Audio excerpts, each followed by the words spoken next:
Ítalo Siqueira. A paz do Senhor Jesus. A paz do Senhor Jesus. É irmão, é pastor, é presbítero. Diácono. Diácono Ítalo. Gostei. Olha, eu falei aqui no início do programa, né, Ítalo, pro pessoal que eu sou muito sua fã. Eu preciso deixar isso registrado. Exagerando, né? Não, mas assim, ó, sabe o que é engraçado? Que no início, eu tenho certeza que quem te conheceu no seminário vai concordar comigo agora, tá? Quando eu conheci quando eu conheci ele no seminário, menina, esse homem era tão sério, mas ele era tão sério que eu tinha um medo de chegar perto dele. É porque eu tava focado nos estudos, né? Não, aí teve um tempo que eu falava assim, ele é muito chato, não gosto dele não. Aí depois... Julgou o irmão, né, Julguei. Aí conheceu... Aí eu conheci, eu falei assim... Não, aí é que tá. Aí eu conheci você e falei assim, cara, não é que ele é legal mesmo? Aí eu gostei dele, aí eu virei fã dele. Por isso que eu falo que eu sou fã dele, entendeu? Eu acho que você tá... Só pra agradar os fãs aí do Decrentes. Não, isso é pra agradar as pessoas que te acompanham também, meu filho, boa. no Voz da Libertação. Fica esperto. Meu Deus do céu. Mas e aí, Ítalo, um dos apresentadores, você faz parte do elenco do Voz da Libertação. Como é que tu foi para lá? Sim, exatamente. Deus deu essa oportunidade em primeiro lugar, né? Antigamente eu estava atuando na sede mundial, já fazia rádio, já fazia algumas entrevistas assim para os cultos ao vivo da igreja, mas não era nada assim tão intenso como está sendo agora, né? Então, veio o convite a partir do pastor Júnior Rubio, através do André Miranda também, para eu fazer parte dos apresentadores do programa Voz da Libertação. E eu comecei como um dos apresentadores do estúdio de fato, né? Junto com o presbítero Júlio Souza, que éramos os comentaristas, e o pastor Júnior Rubio, que até então ainda é o âncora, né? Só que aí eu saí de férias e quando eu voltei, me colocaram na externa e tô até agora. Então hoje você é mais um repórter do que um apresentador. Sim, é uma espécie de repórter. Todos os dias há uma escala, né, de segunda a sexta. Tem a equipe que fica dentro do estúdio e a nossa equipe, a minha equipe no caso, vai para os lugares, para as igrejas, vai para as setoriais, estaduais, ele até é o Jonas centrais. Da Voz da Libertação. É mais ou menos isso. Só isso. que o Jonas não tem um parafuso na cabeça, né? Jonas é como sempre, né? Mas aí, cai aqui pra nós. Você prefere estar dentro do estúdio ou nas externas? É uma pergunta difícil agora, né? Assim, para mim os dois são muito bons. Eu posso falar porque eu tive as duas experiências, né? Estive dos dois lados. Dentro do estúdio é muito bom, sempre estamos ali com os apresentadores, com toda a equipe, cria-se aquele vínculo, né? Tanto prova que quando a gente vê eles, a gente ri, conversa, abraça, conta piada. Mas a externa tem algo muito interessante que é dar voz às igrejas do campo, né?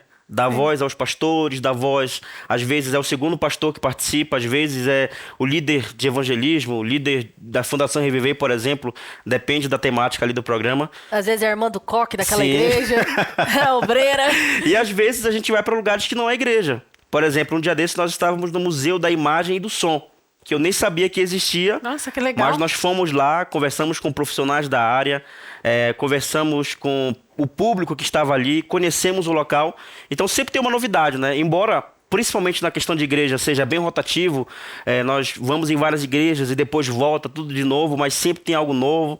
E eu gosto muito de ter esse contato com os pastores, com os obreiros, então Mas, eu assim, tenho um carinho especial pelas externas. Vamos concordar que tá no estúdio é um pouquinho melhor porque tem ar-condicionado, porque... Meu filho, eu me pergunto como é que esse homem aguenta fazer uma externa de paletó, de terno, gravata, tudo. Mas assim, eu sou do Pará, né? E lá o calor é extremo, 40 graus pra cima. E então aqui ele tá o calor tranquilo. daqui não se compara ao calor de lá, não menosprezando. Mas como eu fiquei lá Não, pode 26 menosprezar, meu anos, filho. 26 anos, aqui eu consigo lidar bem, tranquilamente. Então tá tranquilo pra ele, Tamires. Porque eu, sinceramente, não aguentaria não, misericórdia. Eu prefiro o estúdio que é mais... Você gosta de ficar só na boa, só de boa, né? Tem ar-condicionado. Meu Deus do céu, Gosta de irmão. ficar só de boa, né? No camarim. Tô sabendo. Ai, Deus. Mas a gente ficou sabendo nos bastidores que você não era tão comunicativo assim antes, Não. né? Não era. Eu era extremamente tímido. Inclusive, o pessoal que acompanha hoje da minha cidade, até da minha família, Fala, quem é esse? quem é esse Ítalo, né? Porque eu era tão tímido que eu não gostava de fotos, não gostava de áudio do WhatsApp. Caramba. Eu tinha vergonha de pregar, tinha vergonha de abrir cultos. Qualquer coisa que me expusesse, eu tinha vergonha. Eu não me sentia bem, não me sentia Mas tinha seguro. algum trauma, alguma coisa da infância que Não, te era fez mais ser uma tímido insegurança desse jeito? mesmo, assim. Eu achava que a minha voz não era boa, que Que eu você não não falava conseguia falar bem. bem, que eu não tinha postura. Mas quando eu vim para o seminário e a diretoria me convidou para ficar na sede mundial auxiliando, o meu primeiro trabalho foi para fazer uma reportagem ao vivo, que foi na época a cobertura do fim de ano, né? Ao vivo ainda. Ao vivo. E não te perguntaram se você podia Não fazer ou não. Só perguntaram. vai lá. Vai lá e faz. Lá é onde o filho chora e a mãe não vê, né?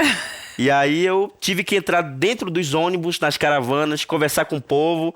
E o povo, às vezes, ali um pouco estressado, porque tinha acabado de chegar de viagem, cansados. E tinha que manter o público ali, que estava ao vivo na internet. Ao vivo, tem que manter todo mundo sorrindo. Manter isso, sempre sorrindo ali. E o pessoal falando no ouvido aqui. Eu nunca tinha essa experiência. Nunca tinha a gente sabe como tido que é. essa Colocaram no experiência. fogo. Mas assim, eu pensei comigo mesmo, ou é agora ou nunca. Ou eu faço ou eu volto para minha cidade. Então, eu fiz, assistindo hoje, inclusive ainda tá no YouTube ainda, eu vejo que evolui bastante, graças a Deus, e graças também à nossa liderança. E é isso aí. Mas de fato, quem te conheceu no seminário, eu lembro de você no seminário, a gente até trabalhou junto em uma das Conex, acho que 2 Conex. Sim. E eu lembro, nossa, ele era muito fechado, tímido demais. Então, para quem te conheceu agora, nem imagina que você já passou por isso, né? E realmente, se comunicar é um processo assim, bem difícil para quem não tem esse costume. Mas antes de te jogarem no fogo, assim, o que você fazia antes? Antes, no seminário ou na minha cidade? Na sua cidade, vamos puxar na raiz agora. Olha, na minha cidade eu não tinha um envolvimento grande com a comunicação, né? Eu já dirigi a igreja, fui primeiro conselheiro do Expansão lá da Setorial. Você ainda era bem jovem, não era? Sim, bem jovem. Quantos anos você tinha quando você dirigiu a primeira igreja? 18 anos. Quando eu completei o aniversário de 18 anos, o meu presente foi uma igreja para dirigir. Que Belo presente, foi. que presente. Presentão, Eu hein? não sei se foi um presente ou um fardo, né? Olha. Não, brincadeira à parte, mas foi a melhor experiência que eu tive. Eu fiquei nessa igreja 2 anos e meio. E tem algo muito interessante que quando nós estávamos há 2 anos na igreja, eu pedi para sair porque não estava aguentando, estava muita dificuldade, muita aprovação. Mas qual que era a dificuldade? Era longe a igreja. Certo. Eu não tinha transporte na época, estava passando muita luta financeira. Como eu era jovem ainda, não tinha me encontrado profissionalmente. Então foi tudo isso, né? Enfermidade também. E aí eu falei pro pastor, não está dando mais certo, está muito difícil para mim. Nós vamos parar de dirigir igreja aqui, ficar um tempo só congregando, daqui a um tempo a gente volta a dirigir. E aconteceu um fato extraordinário na época, que depois de um mês a gente voltou. Porque o pastor que assumiu a igreja no nosso lugar, aconteceu diversos problemas lá, que por motivo de ética não é bom citar. Mas aí, Deus, ao invés de repreender a gente, ele permitiu que algumas coisas acontecessem na igreja pra gente, que tinha um amor já pela obra, entendesse que não era o tempo de Deus. É que você não orou, né, pra sair. Você não orou, né, Ítalo? Não, é verdade, não orei. Eu decidi pelas dificuldades, né? Mas aí, depois de 6 meses, pra você ver como a gente tem que esperar o tempo de Deus. 2 anos depois de assumir a igreja, pedi pra sair. 1 mês depois, voltei. E 6 meses depois, o próprio pastor novo que assumiu a setorial convidou já eu e minha esposa, nessa época, para assumir o conselho da Expansão. E aí o nosso ministério cresceu. Então tu já foi pastor, dirigente, já foi líder do Expansão. Essa experiência com Expansão, como é que foi? Foi muito excelente. Pela sua fala, eu acho que, né, Ele assim, até respirou agora pra falar, você viu? tipo assim, Senhor. tipo assim, ai, senhor, aqueles jovens. Isso aqui era na época que você tava liderando jovens. Essa daí foi uma das primeiras reuniões com os líderes da Expansão, os conselheiros das igrejas lá de Santarém. E essa foi uma das melhores experiências que a gente teve, porque nós ficamos 3 anos como o primeiro casal de conselheiros. Esse daí foi um dos primeiros grupos de jovens que eu liderei. Nessa época eu não tinha nem 18 anos ainda, já era líder de jovens. Lá da nossa congregaçãozinha pequena ali, tinha apenas uns 25 membros. E aí de lá fui dirigir igreja e depois fui pro Expansão já com a minha esposa. E foi muito bom porque a gente já gostava de trabalhar com jovens, né? E lá a gente conseguiu desenvolver isso, Expansão sempre com aquela estrutura excelente, né? Conhecemos novas pessoas, o nosso contato, digamos assim, a nossa conexão ministerial cresceu e nós conseguimos colocar em prática muitos projetos missionários, evangelísticos, conseguimos aplicar também uma forma dinâmica de trabalhar, né? E, enfim, os jovens da cidade cresceram ministerialmente, foi uma bênção para a glória de O Deus. que mais te impactou na liderança dos jovens? Olha, algo que chamou muito a minha atenção foi fazer missões. Nós fazemos missões lá. Assim, nós temos aqui o povo brasileiro tem um ponto de vista muito limitado quanto a missões. Quando se fala sobre missões, logo se pensa em África, em Europa, outros países, sendo que no nosso país, que tem uma dimensão continental, há diversos locais, diversas culturas, diversas línguas, O Brasil é inclusive. quase um planeta. Com certeza, que precisa-se de missões, e lá nós tivemos essa oportunidade. Eu estava até comentando com algumas pessoas hoje ainda que tem aquele feriado de carnaval, né? Que são 3, 4 dias, 5 dias ali de folga. E nós alugávamos um barco, colocávamos os jovens dentro, cestas básicas, roupas, sapatos, levávamos advogados, enfermeiros, diversos profissionais ali e íamos para as comunidades longe, distantes da cidade, onde não tinha internet, onde não tinha saneamento básico, onde não tinha nada. E chegávamos lá para fazer missões. E nessas igrejas tinha, ou seja, nessas comunidades tinha Deus e Amor, né? E muitas Deus e vezes Amor os tá em jovens todo de lá, canto. esquecidos, né? Muitos deles se desviavam, se afastavam da igreja porque ficavam ali naquela monotonia. E nós chegávamos lá e fazíamos a parte espiritual e a parte social. É. E os jovens ainda se divertiam também. Essa parte de missão é muito importante na nossa igreja. Eu tiro por algumas viagens que a gente fez com expansão. Nossa, você tinha que ver como que as pessoas, elas recepcionavam a gente. Tipo, nossa, as pessoas de São Paulo estão vindo aqui. Aí eu achava até um pouco estranho aquilo, mas depois eu entendi, tipo, nossa, elas realmente se sentem abraçadas por nós. Né? Então, a nossa igreja ela tem isso e é uma coisa assim que eu gosto muito. Inclusive, o Decrentes mostra muito isso nas Blitz. Sim. Inclusive, nós temos vídeos, né, dessa época do Ítalo. Produção, coloca na tela. Olha a risadinha de nervoso do Ítalo. Que vídeo que vocês vão mostrar aí, meu Deus do céu. É vídeo de ações, dos projetos e tudo Isso mais. é bem trabalho do Jonas, né? É bem trabalho do Jonas. Depois ele me paga. Olha aí, ó, distribuição. Não, essas fotos que estão passando são das missões lá, né? Das igrejas ribeirinhas. Lá no interior Roupas. do Pará, nos povos ribeirinhos, né? A gente levava cestas básicas. Inclusive, tem um ponto muito interessante que muitas comunidades lá vivem às margens dos rios, né? Sim. E são prósperas. Vivem da caça, da pesca, da plantação. Hoje nem tanto, porque tem muitos benefícios governamentais e são outros aspectos, né? Mas naquela época tinha muito isso. Tinha comunidades que a gente chegava e a gente via os bois estirados. O pastor, os obreiros tratando os bois pra assar pra gente comer. Eles mandavam Então a gente não se preocupava com nada o de boi alimento, pra né? alimentar vocês. Literalmente. Só que tinha comunidade que a gente ia que não tinha nada. Não tinha caça, não tinha pesca, não tinha plantação. Era totalmente pobre nesse sentido, né? Então nós tínhamos que usar os recursos ali para alimentar a nossa equipe e alimentar a comunidade. E tanto os membros quanto as pessoas ali da região. E é interessante porque aconteciam muitas coisas assim profundas espiritualmente, né? Libertação, curas, milagres, salvação de almas, mas a gente via também o papel da igreja na sociedade nesse sentido aí. Quando você veio fazer o seminário aqui em São Paulo, você achou que no final você seria enviado para continuar fazendo missões? Ou nem imaginava que ia ficar aqui na sede mundial e virar apresentador e repórter? Olha, uma coisa que jamais passou na minha mente foi que eu faria isso, né? Tanto pelo meu perfil, que tinha zero indicação para isso, quanto para a expectativa do seminário, né? Eu acredito que todo obreiro que vem fazer o seminário tem essa perspectiva.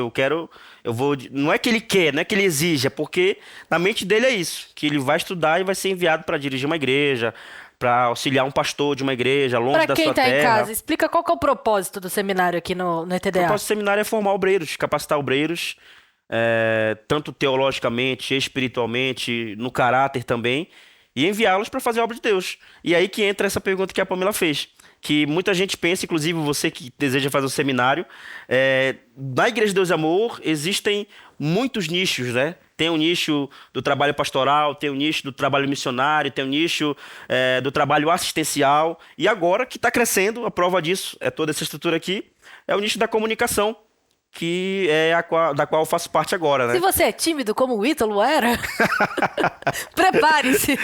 Olha, eu acho que agora, na Deus de Amor, eu acho que assim, quem é tímido vai passar uma prova como eu passei, né? Eu passei por uma crise existencial. Ou eu abraço a causa, vou pra cima, ou abro mão e volto pra casa. E aí eu achava isso, né? Que ia dirigir igreja, ou que pelo menos ia começar auxiliando algum pastor, que foi de fato o que aconteceu. Eu vim auxiliar aqui o pastor na sede. Mas aí hoje estou atuando literalmente na comunicação, mas foi algo que fez muito bem para mim. Ô, Ítalo, mas você também foi repórter do De Crentes, acompanhou alguns trabalhos. Como que foi? Repórter não, produtor. É verdade, produtor, né? É verdade. Olha eu errando aí, ó. Foi muito bom acompanhar o trabalho de jovens, porque nós ficamos 3 anos como casal de conselheiros de expansão, né? Então a gente lidava com isso, os bastidores, do início ao fim de uma programação de jovens, e isso foi muito bom para mim porque me trouxe à memória muitas coisas, né? Toda aquela emoção, aquela correria, do ponto de vista tanto de um jovem como de um líder, porque eu já fui os dois. E aí eu via lá, eu não focava somente na parte da nossa equipe da reportagem, mas também a correria dos líderes, dos jovens, e acompanhando ali a equipe do Decrente. Foi muito bom, muito legal. Foi aí que eu fiquei sabendo que ele era legal. No off, depois eu dou a crítica. Isso. Mas falando em off... Elogia em público e corrige no céu. Exatamente. Falando em off, Voz da Libertação. Você pode contar pra gente uma das brincadeirinhas de vocês? Que eu fiquei sabendo que vocês brincam muito em off, hein? E em off e ao vivo também. Ao vivo. Quem já não viu o pastor Rubio ao vivo falando eu não sou um templo, eu sou uma catedral? Não, olha, a gente brinca muito. Graças a Deus, a nossa equipe se dá muito bem. Tem, claro, aquele extremo respeito, né? Aquela admiração espiritual, profissional, social, pessoal, enfim.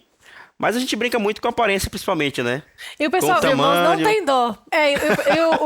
O pessoal gosta muito, né, do Voz da Libertação, porque ali tem um mix, tem o que fala muito, que gosta de explicar tudo mais. Júlio Souza. E aí tem o que é corte, né? Tem o que é mais quietinho e assim vai. E tem também o Pastor Júnior que gosta de brincar, né? A catedral. A gente solta umas brincadeiras às vezes ali ao vivo, mas assim, sempre controlando, né? Mas falando da sua família, como que foi pra você trazer a sua família pra São Paulo? Até porque sua esposa, ela ia pro Mato Grosso estudar e acabou mudando totalmente os planos pra São Paulo. Sim. Olha, a minha esposa foi muito guerreira. Na verdade, sempre foi. Quando nós estávamos em Santarém, nós estávamos numa transição de estado e de cidade. A minha esposa tem algumas formações acadêmicas e estava buscando outra. E essa formação só tinha na Universidade Federal de Grande Dourados, que fica na cidade de Dourados, em Mato Grosso do Sul. E nós conversamos e decidimos que nós íamos morar para lá. E qual a formação? E já estava tudo certo. Ela tá vindo estudar o quê? Estudar letras português e inglês. Olha só. Hoje a gente vê que era um trabalhar de Deus, né? Mas assim, na época foi muito difícil porque eu estava no meu auge profissional e financeiro, lá em Santarém, na minha cidade. Tá? Eu tinha atingido o máximo possível da minha realidade. No que você atuava lá? Nós tínhamos uma empresa de fabricação de uniformes, de produtos personalizados e serviços gráficos. E além dessa empresa, eu trabalhava como designer gráfico, que é a minha profissão, numa outra fábrica de camisas, e a minha esposa era professora de educação infantil. Então, financeiramente, vocês estavam Sim, a gente estava... tranquilíssimos. Finalmente chegamos ali, estávamos conseguindo ajeitar tudo, mas tomamos essa decisão e já estava tudo certo. Passagem comprada, ela veio na frente porque as aulas começaram em novembro, mas eu fiquei porque eu estava tirando a minha carteira de motorista, minha filha estava na escola, tinha que fechar todas as questões da empresa, aviso prévio, enfim. E eu iria só no começo de fevereiro. E ela veio na frente, conseguiu casa, conseguiu trabalho, falou com o pastor da igreja. Inclusive, ele já estava esperando a gente para sermos o primeiro casal de conselheiros lá da expansão. Então, a gente já estava com uma base ali, digamos. Mas aí, nesse interim, veio a oportunidade de seminário e eu falei com ela. E ela disse, olha, se inscreve que se for da vontade de Deus, a gente vai para lá porque temos que colocar o chamado acima de tudo. E aí... o pessoal do seminário parece que sumiu. Não deram resposta, eu ligava, mandava e-mail, nada. E eu comprei minha passagem, a minha passagem da minha filha. Na época só tínhamos a Pérola. E estava tudo decidido. E uma semana antes da viagem, a pessoal da ETDA me ligou avisando que eu tinha sido aprovado e que deveria me apresentar no máximo até o dia 13 aqui em São Paulo, dia 3 de fevereiro. E que era justamente o dia 3 que eu tinha comprado a passagem. Olha só. Só que eu fiquei desesperado, porque eu comprei tudo à vista. E tinha comprado pro Mato Grosso do Sul.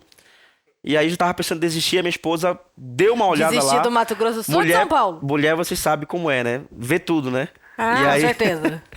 e aí ela olhou e falou assim, olha, tem uma conexão em São Paulo. Se você quiser, você desembarque em São Paulo e eu te encontro lá. Ela veio pra cá, pra São Paulo, uma semana antes, conseguiu casa. E eu cheguei aqui, desembarquei com a minha filha e já vim direto pra cá. Certinho na data limite que era pra se apresentar aqui. Olha, mas essa é muita fé. Não, era ela, né? Muita fé, muita fé. Minha esposa é guerreira, inclusive. Te amo. Temos foto da família do Ítalo aí, né, produção? Passou aí. Olha a família Agora, dele. aqui em São Paulo já nasceu uma filha paulistana, né? A Estela. Atualmente ela tá com 1 ano e 1 mês. Vai fazer 2 meses daqui a 5 dias, eu acho. E a Pérola é uma filha sua que é bem comunicativa, né? Inclusive, ela adora o Jonas também, minha filha. Sabia? Gosta muito dele. Ixi, vou ter que conversar com ela, hein? Tá criando mais Não se amizades aí. envolva com esses tipos de pessoas, né? Não se envolva com más companhias, Hein, ó, filha. Não se misture com essa gente. Mas a Pérola, ela é bem inteligente, né? Toca instrumentos. Sim. Vim pra São Paulo foi, como eu comentei anteriormente, foi algo bom não só pra mim, mas pra toda a minha família, porque eu tive a oportunidade de me capacitar ministerial, espiritual e teologicamente. E também E- pessoal. Como? Pessoal também, né? Pessoal, claro, né, em todas as áreas. E também a minha família. A minha esposa se envolveu bastante aqui nos trabalhos da Sede Mundial, da Escola Teológica Deus e Amor também. E principalmente a minha filha, porque nós matriculamos ela na orquestra. Hoje ela toca violino, flauta doce, Olha tá só. aprendendo violão e tá com grande interesse para teclado. E ela tá bem ativa no Pequeno Galileu, tá desenvolvendo também a comunicação dela. Então, foi algo que foi bom não só para mim, porque algo que eu sempre pensei foi o seguinte, que eu não quero crescer sozinho, né? Eu vejo em muitos casos que o pastor tá ali, tá Crescendo, bombando, crescendo, e a tá esposa, crescendo, assim, E a família tá a família apagada. tá apagada ali, e algo que eu não quero. Eu quero que a minha esposa e minhas filhas também vão no mesmo embalo, tanto de responsabilidade quanto também de benefícios, que foi o que aconteceu e tá acontecendo. Ela é bem esperta, eu conheci ela. Um beijo pra você, Pérola. Mas Santarém, a pergunta sobre Santarém e São Paulo, ou São Paulo, por que você escolhe Santarém? Porque Santarém é minha terra, né? Santarém é meu lar, minha casa. Eu gosto de São Paulo, só que aqui é muito trabalho, muita correria, muito barulho. Realmente, São Paulo é barulhento. Pouca natureza. Você não escuta o barulho, o som Eu dos falo pássaros. que na região central, porque eu sei que São Paulo também no interior tem muito lugar bonito. Mas eu prefiro Santarém 1000 vezes. E prefere eu sair daqui ou de Santarém? Ah, com certeza de Santarém. Ele vai falar que a saída daqui é só o restinho, é só água. Quer ver que ele vai falar? E qual que é a Não, diferença? é sorvete, Qual que é porque o o... daqui é sorvete e é bom, é gostoso. Eu como às vezes também, E lá né? é como? Mas lá o açaí é natural, 100% natural. Eu não sei como que é, porque eu nunca tomei. É uma então não espécie sei nem de como que é o vinho, gosto. assim, natural. Uma polpa, então você já tomou grossa, vinho. Ítalo. tem um gosto verdadeiro. Mas por que gosto de Ó, vinho? tem vinho de açaí, tem vinho de cupuaçu, tem vinho de diversas frutas. Não Nossa. só de uva. Interessante. Inclusive, quando vocês forem ao Pará, eu desafio vocês a tomarem não só o vinho do açaí, mas também o vinho do cupuaçu, que é muito gostoso. Mas agora, voltando pra nossa entrevista, como é que você venceu a timidez? Porque te colocaram no fogo, né? Vai fazer reportagem lá no meio dos ônibus e ao vivo, mas como é que você venceu? Entre você e você mesmo, como é que você venceu a timidez? Olha, foi um processo muito difícil, porque, assim, quando a gente sai do seminário, a gente fica com aquela cobrança muito grande. Eu preciso fazer direito, eu preciso fazer certo, estão me observando, então eu preciso produzir frutos. E eu observei muitas referências da nossa igreja, né? Grandes comunicadores. Alguém que me ajudou muito também foi o presbítero Levi Muniz, que inclusive vocês conhecem. Um abraço eu não pro Levi sabia. Muniz. Eu perguntava, como é que eu faço isso? Como é que eu introduzo uma reportagem? Como é que eu abordo uma pessoa? E eu assistia a programas anteriores, eu via pessoas que já sabiam. E no começo foi muito difícil, porque uma pessoa tímida, às vezes ela fica com a boca presa, às vezes ela Tremendo, fica né? tremendo. E no começo eu suava muito. Enquanto eu tava falando ali, o meu rosto suando, e a câmera no meu rosto ali, aquele holofote, o sinal vermelho ali que tava ao vivo. E você, meu E Deus, quando toca eu fazia trombeta de e me tudo pra leva. mandar de volta pro estúdio. E quando eu mandava, eu ficava ali, meu Deus, tomara que saia logo, tomara que saia logo. Quando saía, Ai, graças a Deus que saiu de mim. Você sabe o que eu lembro disso? Eu lembro E hoje eu fico torcendo pra vir pra mim. Olha só, mudou totalmente. Ou também, sabe o que ele faz a gente lembrar de quando a gente começou? Aí tem o Márcio, um beijo pro Márcio, que é o nosso preparador. Ele ficava... Gente, vocês ficam querendo devolver, jogam uma pra outra. Meu Deus, que medo é esse da câmera? Se divirta com a câmera. Mas realmente, no início foi muito difícil. É porque a comunicação é algo que Não a gente gostei de lembrar, mano. tem que aprender a dominar, né? Meu Deus. Mas e se a meu pai. liderança estiver dando um conselho que não tá baseado na palavra? Aí a pessoa tem que ter uma base bíblica. A pessoa só pode verificar se o líder está dando um conselho bíblico ou não se ela tem uma estrutura bíblica. Por isso verdade. que tem que seguir as orientações dos líderes cheios do Espírito Santo. Ítalo, deixa aqui pro pessoal que está acompanhando a gente, as redes sociais do Voz da Libertação, o horário que o programa passa, né? Se é todo dia, a gente sabe que é todo dia, mas enfim. Para você falar, não sabem, Vende né? teu peixe. É Vocês claro, não É sabem, de segunda a sexta, às 10 Deixa da ele manhã falar, até o meio-dia. mulher. Ele falou que a Olha. gente não sabia, já levei pro coração. A Pâmela que não sabe, calma. desculpa, é a Pâmela que não sabe. Olha só, o programa Voz da Libertação vai ao ar todos os dias, ou seja, de segunda a sexta, das 10 a meio-dia, como a Tamires. Meu Tamires Deus, a falou. Tamires. E nós estamos no Instagram e no TikTok também com @Voz da Libertação Oficial. Segue a gente lá. Todos os dias a gente fala sobre testemunhos, tem palavra, tem oração, tem louvores, tem utilidade pública, tem um momento missionário, tem um batismo em pauta, onde pastores de diversas regiões de São Paulo vêm até o estúdio para serem entrevistados presencialmente, e também todos os dias tem pastores de todo o Brasil e até de outros países entrevistados de forma online. E tem também a externa do programa Voz da Libertação, que é onde nós vamos a igrejas aqui de São Paulo e até de outras cidades, espaços públicos, para falar sobre o trabalho de Deus, o trabalho da Igreja Deus e Amor e sobre informações úteis para o povo Deus e Amoriano. Quando você menos esperar, o Ítalo pode aparecer aí na sua cidade de manhã. Do nada. E por favor, não fuja dele, não fuja, senão ele vai ficar contra Jesus. Senhora, Senhor, vem aqui. Eu já tive que passar por isso já. Oh, meu de ter Deus. que correr atrás literalmente da pessoa. Meu Deus, nossa, meu Deus. Quem faz posto volante na sede tem que aprender a entrevistar andando e correndo ao mesmo tempo. Que a pessoa às vezes está apressada. Tô apressado, só dou testemunho se for andando. Aí a pessoa tem que andar junto e entrevistar até a pessoa sentar lá no banco dela. Não seja essa pessoa, viu, irmãos? Vigia, igreja. Ítalo, Deus abençoe, foi muito bom ter você aqui. E assim, como a gente falou aqui no início, ele é engraçado. Eu creio que você agora tem também essa impressão de que o Ítalo realmente é uma pessoa engraçada. Ih, rapaz. Então assim, Deus é real. Mas Deus abençoe e que o Senhor ele possa fazer muitas coisas na sua vida e que você Amém. continue se desenvolvendo cada vez mais na comunicação e levando Cristo para muitas pessoas. Que Deus Amém. abençoe você e a sua família. Foi um prazer te ter aqui no Decrentes. Amém. o Nosso prazer vizinho, foi todo gente. meu. Foi todo meu, prazer. Obrigado. Parabéns à equipe aí do Decrente. Parabéns a você que acompanha. Não se esqueça de se inscrever, de acompanhar todos os episódios, inclusive os outros programas da nossa igreja e os que virão também.